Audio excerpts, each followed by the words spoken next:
Hello everyone. So, we're on our first lesson in the beginners um, videos for tarot. So we're doing the majors today, not the minors. I have the minors all set and I'm using two decks just so we have a visual aspect and the traditional. So we have the Smith-Waite Centennial here. This is the one by Pamela Cold Smith and it's based on the Rider-Waite, but this is the system I'm using, is Rider-Waite Smith, RWS. So there's no Thoth, and there's no, I can't remember the other system, but there's none of that. It's just the Rider-Waite I'm using. And the other one for the visual aspect is the Arcanum Tarot by Renita Lechner, and that's by Lascarbeo. So the only reason I have two is because we have the traditional look and then the visual aspect here. It's just to show a clearer picture of what's being said. Because when I was learning the Rider-Waite Smith, the traditional, I was completely lost. So this is just some things I thought would help. And if you did have this one, at least you'll know what it means in the end. So we're going to start with the Fool. So the Fool is always on a cliff, right? That's just how it's depicted. He's always on a cliff, or she, because sometimes it's a she, you know. They always have a dog and a satchel on the stick or on them. And if you can look at the Arcanum one here, it's very clear. Like, it's so clear. We have the star signs on this. And the rose is there because he's holding the little rose in this one. But it's showing that he's optimistic, and it doesn't matter what sign you are, he's taking the leap. It doesn't matter. It's like, it's for everyone, and I like that this version of it. It's very clear. Whereas the traditional is very simplistic. Like, it's simple, but sometimes it doesn't quite give that more in-depth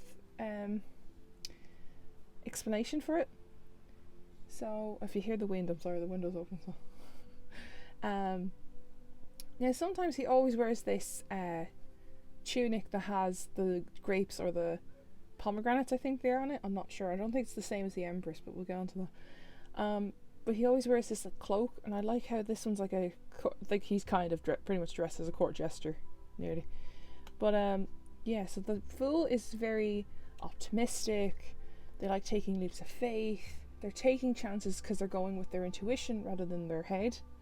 But then again, their head and their intuition could be in sync.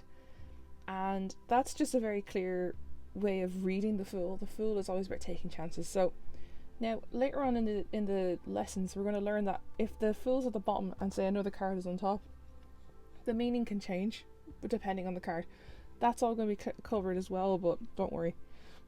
We're just getting the basic meaning first. So that's the Fool. Now we're on to the Magician. Now the Magician is quite... now, looking at it now, it's straightforward. But at first you don't know what's happening. You don't know, like, if you didn't know anything about tarot, like that looks so confusing.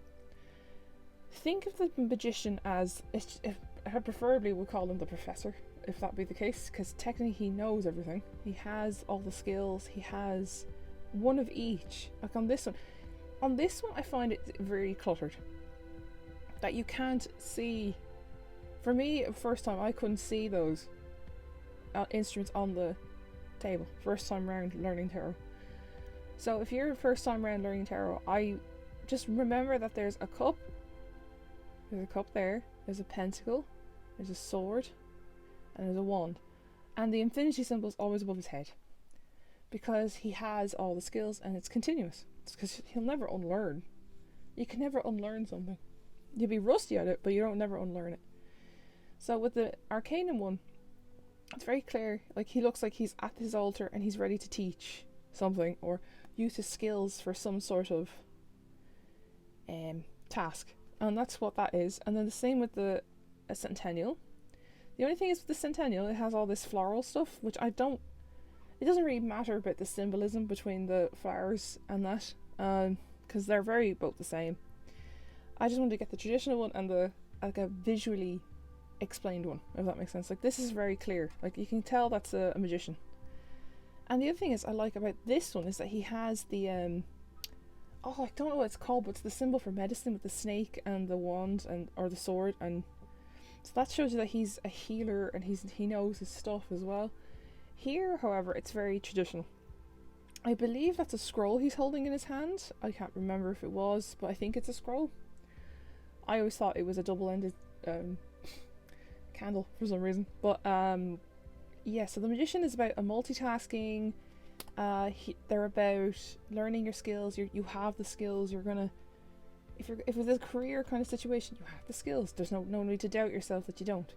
But if this was in a certain reading saying that you need more skills, then that would what that mean. So this is about your skills and being good at multitasking. So we're going to go on to the next one. The High Priestess. Now, the High Priestess is very vast in meanings from what I was learning, and from what I have learned is that she is the embodiment of the universe, okay? That's all it means. She's the universe as a card, if that makes sense.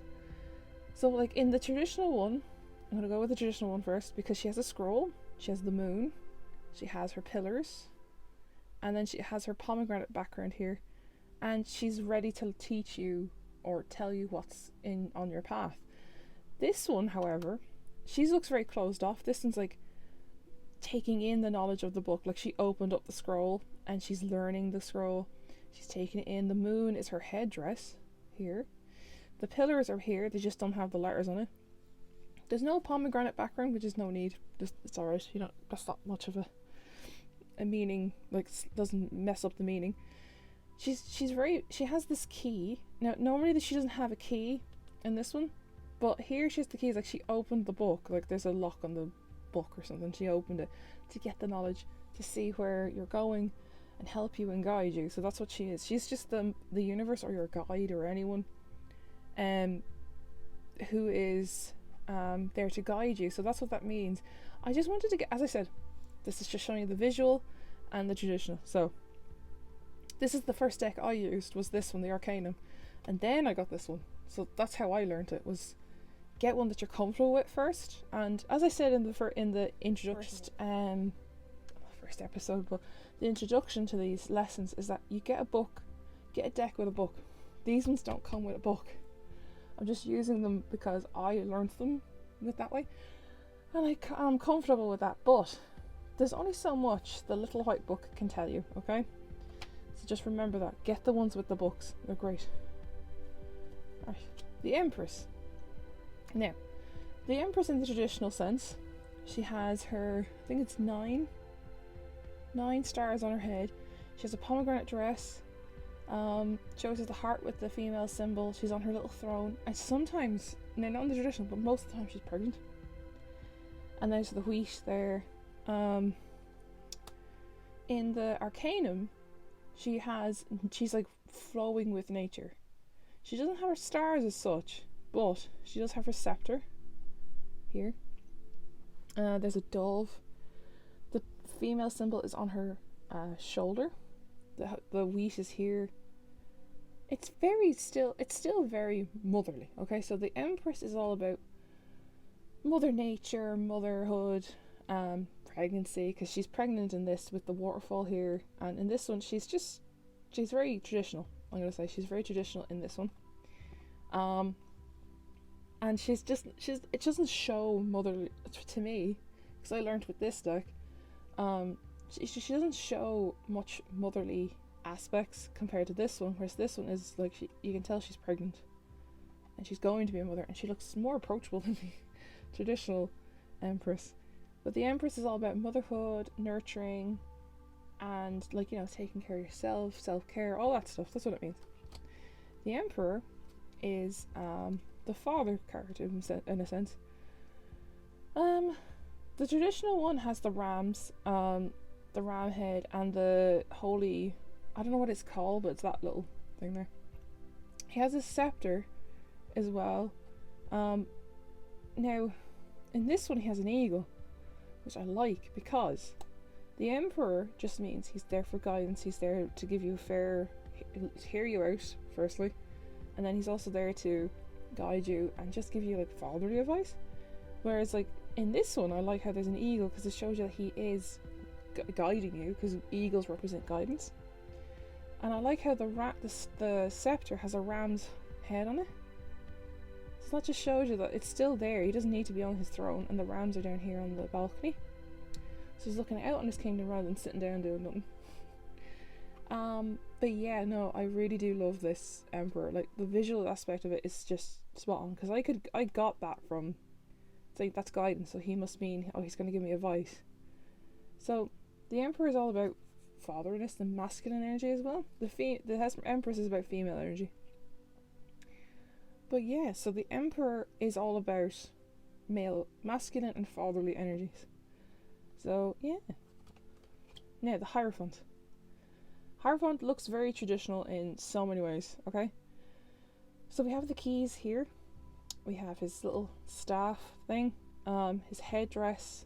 In this one he's doing a peace sign, and in this one he's just kind of like, his hands are open. It's not really doing anything. This one doesn't have any people like going to him for advice, like in the traditional. But the one thing I like about it is that this guy's young, because most of the times I see different depictions of the Hierophant and he's old. They're old or they're frail, like they're really wise, which makes sense, but you can still be young and wise. But I think what they were going for here was like a Jesus Christ kind of thing. But that's the thing with the Hierophant, is that it just means you're getting a guide. It's your spirit guide. It's your universe. It's getting traditional beliefs to traditional advice, in a sense. It's all about old traditions. It's all about seeking spiritual guidance. And it doesn't have to, and it doesn't matter your religion. Just saying, it doesn't matter your spirituality or whatever it is. This is what he does. So if he comes up and you're like, oh, I'm not really following this religion, it doesn't matter. You still go to the other one for guidance. So that's what that means. So the Hierophant is about spiritual guidance. Now the lovers. Oh, can we talk about the lovers? Like, they're so sweet. Now in the traditional one, just real quick, it's Adam and Eve. Okay, that's simple as. It's Adam and Eve. There's the snake. There's the apple tree. The tree is on fire here. The angel coming down saying you can't eat the apple. But in this one, in the Arcanum, which I love, like, look at the difference in this, right? It's like an energy rather than a physical attraction, which is nice. It's like they see each other and they see the person inside. You have the snake here. You have this apple tree growing and the apple's there. The arrow's coming down to try and divide them, but it's not working. The angel wings are here. This is just very clear, I feel, compared to this one. Like, this is very religiously associated, I find, because of the Adam and Eve thing. Whereas here it's just like two people. It doesn't have to be Adam and Eve. The symbolism of Adam and Eve is there, but it's not Adam and Eve. So like, this is all about the passions and the romance and the honeymoon phase if it was in romance, but it can also mean following your hobbies, like your hobby, like passions. So like, you love painting, that's your passion as well. It's not just a hobby, it's a passion. So you could do that. That's what that means. Next is the Chariot. Chariot's very straightforward. With the traditional one, this always threw me off with the Sphinxes, okay? So when you're learning this the first time around, the Sphinxes threw me off so much, because I went, why is there Sphinxes? I don't understand it. But I thought he was going into battle, and he's not. He's actually coming out of the city. He's coming out of the city to go forth on his journey. So whereas this one has two horses, a black and a white horse, that's fine. The black and white is supposed to show balance, so it'll show like yin and yang kind of thing going on here. And then we have the Chariot here, and he is going forth into the water here. And I don't know why the water in this sense, but it's to show that's the unknown, it's vast, and he's going on this really slow journey to find himself. In this sense, I always say with either of these is that you're in the back of the chariot, chilling out and just enjoying the journey there. You might still have a few pit stops along the way. It's like going on a road trip. Your exciting part is not the destination, it's the stops along the way. So you might find a restaurant you never thought you'd find, you might find a shop you never thought you'd been into before, and then you get there to the destination and you have another adventure. Do you know what I mean? So it's like that. It's like a road trip card. That's what I call it. It's the road trip card to say, enjoy the journey rather than the destination. The strength card. Now these two are very different energies here. So we see this one. She's trying to. The traditional is her closing the mouth of the lion, telling it to stop biting her, stop like roaring at her and stuff. And she's taming it, but it's very hands-on. Whereas this one is like she's gained the trust of the lion. The lion's letting her pet its mane. She does have it tamed because she has the chain on it, but she looks like she's sitting with it or sitting on it, and she's like, oh, my pet's so nice. So she's gained the trust of the lion. Now in this one there's no infinity symbol, which means that it's a forever going struggle to get the strength to do things. It's not in this one, which is fine. It doesn't really make much of a difference in the what do you call it, meaning. But the strength card is just about taming the beast, taming your challenges, taming the struggles that come your way. So yeah, that's the strength card. That's literally straightforward. Strength is strength. It's strength in any form. Now we have the Hermit. The Hermit is very traditional in both ways here. He has a lantern, he has his staff, a walking stick, and he has his hood up. The whole point of the Hermit is about being solitude, so it's like being in solitude, going on the next step. You're on your own. You don't need to. You can ask for help, but you don't have to take the advice, if that makes sense. So you're going alone onto this cold, snowy path. On both of them, they have a snowy path. Going into the mountains just to find the next step that you need to do in your journey. But you only have to do it yourself. Like, you can't. Someone can tell you, you should be doing this, and you're like, yeah, but I don't want to. I need to find out for myself. And the Hermit is just about literally hermiting. So it's in the word hermit: solitude, solidarity, alone time, self-care, all that stuff. You know, it's all about those things that you need to do on your own. Someone else can't do it for you. So next we have the wheel, or the Wheel of Fortune. The Wheel of Fortune is just, it's straightforward. It's the Wheel of Fortune. Something's coming, it's turning. It can go, it's like a Wheel of Fortune situation. It can either be good or bad, or both. Do you know what I mean? It can come out either way. So it's just saying that the universe, there's change coming. That's all I mean. It's like a season changing, and it's on the way. And it's like the Chariot. It's a slow transition.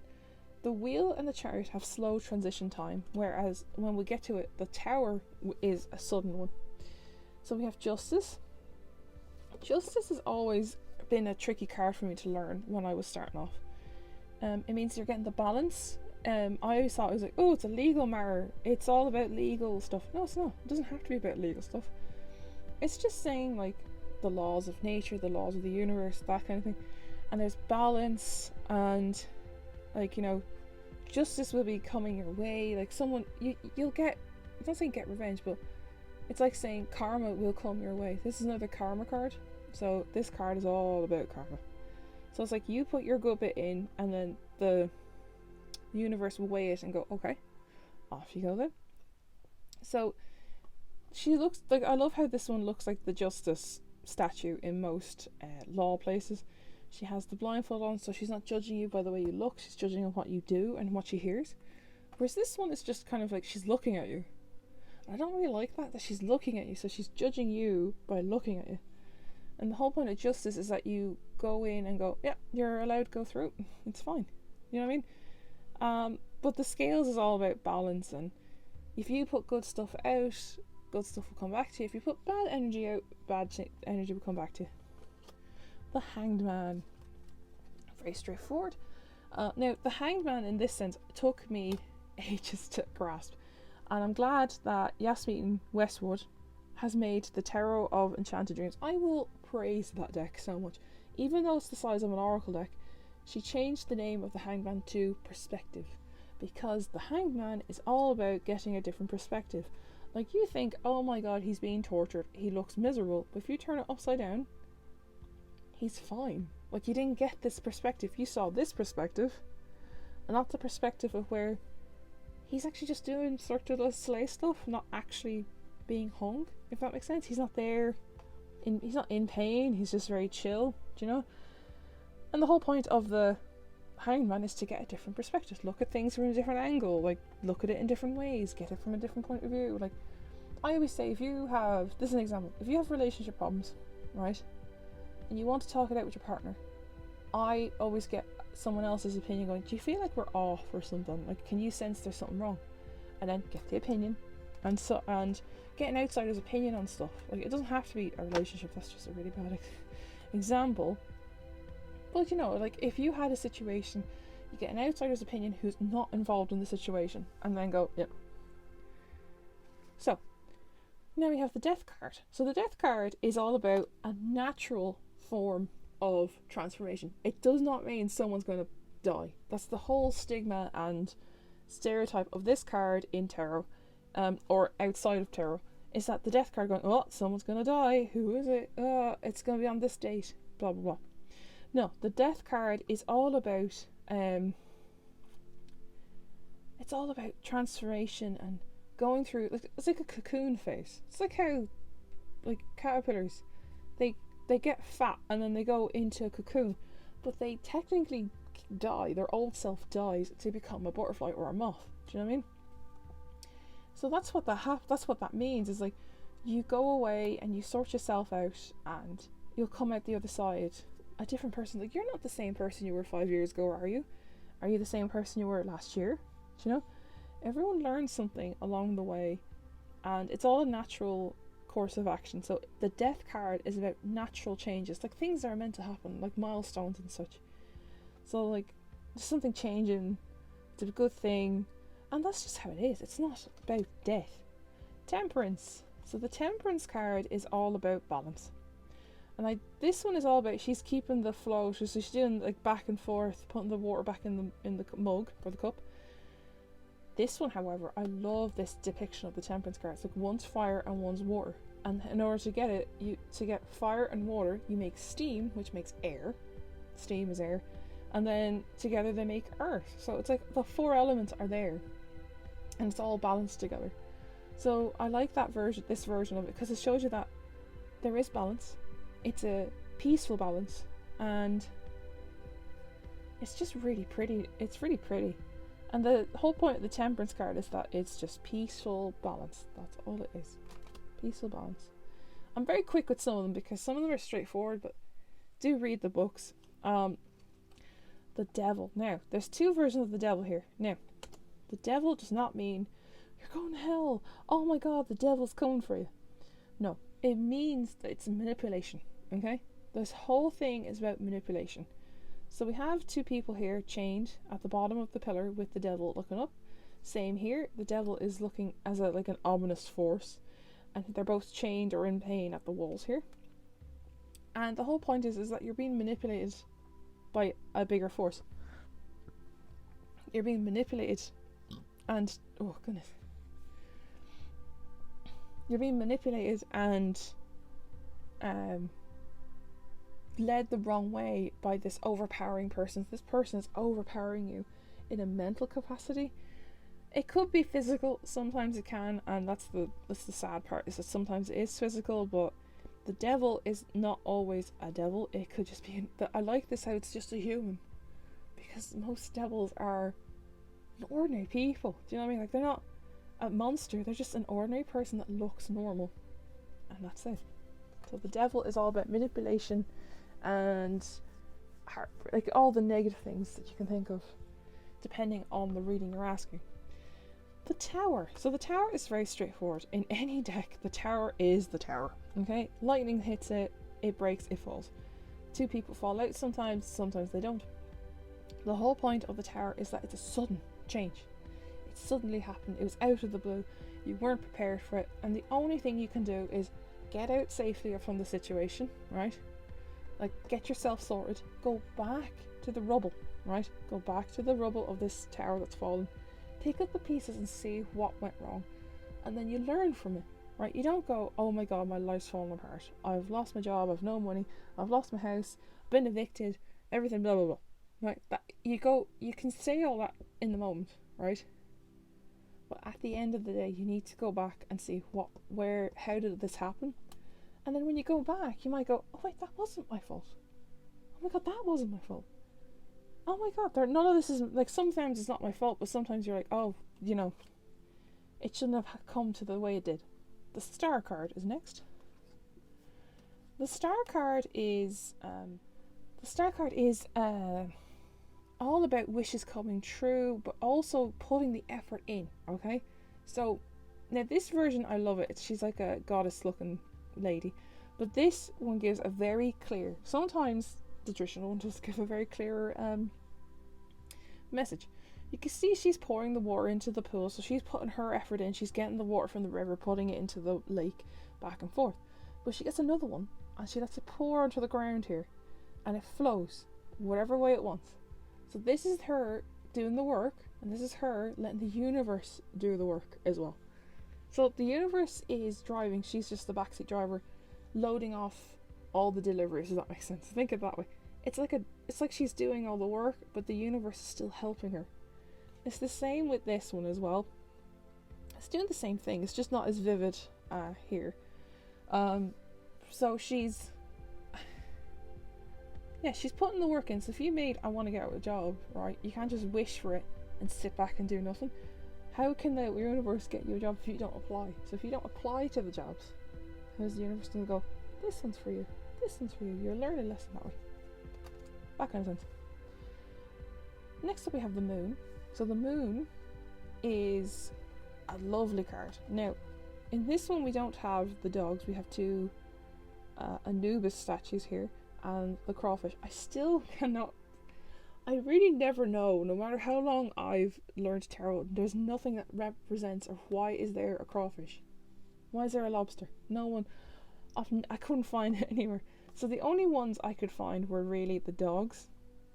So the dogs, this is a wolf and this is a dog, right? There's two pillars, there's a path, right? That's simple as that. The crawfish, I always say, is, I don't know, I've always looked it up and I can never find a good explanation, or like some people say, this is you going down the path. No, why? Why is it me? Why am I a crawfish? Why am I a lobster? But the whole point is you pick a dog, right? We have a tamed domestic dog and we have a wolf. There's two ways down this path, the easy way and the hard way. The easy way is that you pick this dog and carry on because the dogs are trained, it'll do things for you.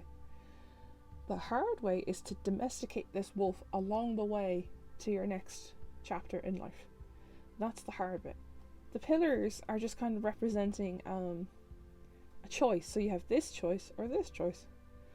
The water is like where you've been, I feel. I can never find, as I said, I'm so sorry.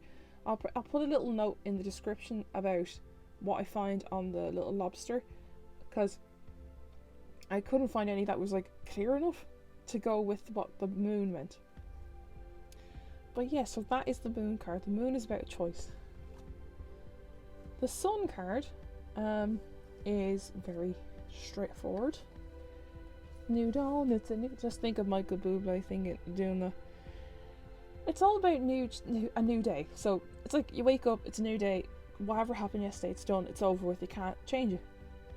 So this is all about change, and it's a fresh start. It's all new days and stuff like that.